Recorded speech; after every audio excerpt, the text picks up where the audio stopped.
Il est 3h54 ce vendredi du 29 juillet 2022. Dans la fraîcheur de la nuit, des enfants qui dorment à la belle étoile.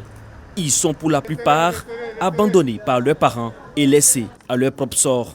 4h39, nous sommes dans la commune de Cocody, aux environs du terminus 81-82 de la Sotra.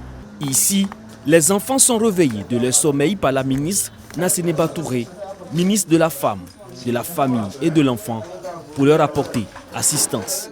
Sincèrement, quand je vous vois sur le terrain comme ça, moi ça me touche profondément. Vraiment, je vous encourage, je n'ai pas les moyens, mais je n'ai que ma parole vraiment pour vous soutenir. On voudrait que vous soyez nos yeux, que vous soyez nos partenaires. Quand il y a des enfants, que vous nous informez pour que nous puissions récupérer ces enfants, les soigner d'abord, savoir quel est leur problème, voir ceux qu'on peut remettre dans leur famille et puis voir ceux qui n'ont plus de famille, trouver des familles de placement, d'autres qui sont 14 ans, 15 ans, les former et puis les réinsérer dans la société. Cette opération est éclatée dans plusieurs communes avec des collaborateurs de Nassénéba Touré. Sur le balcon de cette pharmacie dans la commune de Marcory, une dizaine d'enfants, dont des filles, sont invités à rejoindre le cas de ramassage. Certains hésitent, d'autres prennent même la fuite, mais finissent par revenir à la raison. À bord du car, le doute laisse la place à la décrispation. Cette opération qui a permis de sortir plus de 200 enfants des rues en une nuit est pilotée par le programme de protection des enfants et adolescents vulnérables. C'est comme un espoir. D'autres attendaient, ils étaient dans la rue, vous les avez vus. D'autres sont réticents parce que peut-être ils sont déjà allés dans des centres, ils n'ont pas été bien traités. D'autres sont réticents parce que le problème psychologique qu'ils ont eu au départ de la famille n'a pas été traité. C'est un état d'esprit qui s'installe et il n'y a plus de confiance. Donc aujourd'hui, il y a un gros travail à faire pour éradiquer ce fléau de notre pays. Cette visite médicale, suivie d'un entretien, marque le début de leur prise en charge, ce qui va aboutir à leur resocialisation.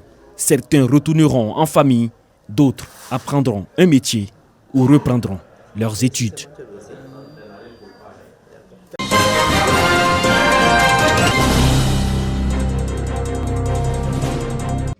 C'est ici que sortira du thé à Morofé, du côté de Yamoussoukro, un marché moderne, d'une capacité d'accueil de 1500 places, composé de magasins, de boxes et d'étals.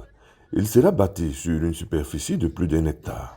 Son coût, 16 milliards de francs CFA. Il vient en soutien au marché principal confronté à des incendies récurrents. Morofé elle-même, elle réside ici de plusieurs bâtiments administratifs. Il était aussi important parce que ici à Yamoussoukro, il y a eu plusieurs incendies. La population manque de marché.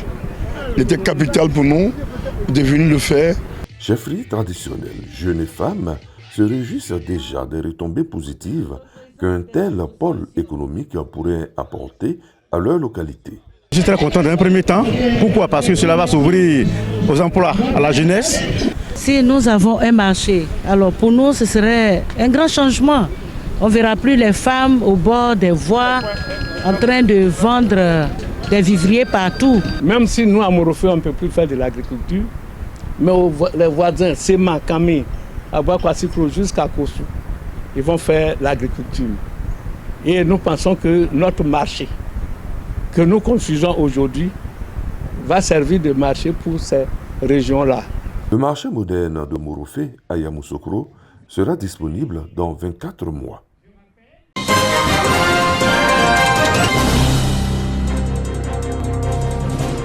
« 12 vélos tout-terrain pour adultes et pour enfants, 15 casques et autres équipements de randonnée. C'est le don de la République de Chine au ministère du Tourisme. L'objectif est de renforcer l'attractivité du parc national du Bankou.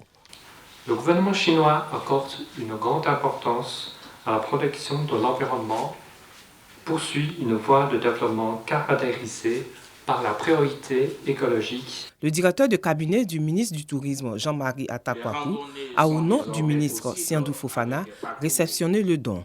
Ce don octroyé par l'ambassade de la République populaire de Chine en Côte d'Ivoire intervient dans le cadre du projet de révalorisation du parc national du Bankou que le ministère du Tourisme a initié depuis déjà décembre 2021.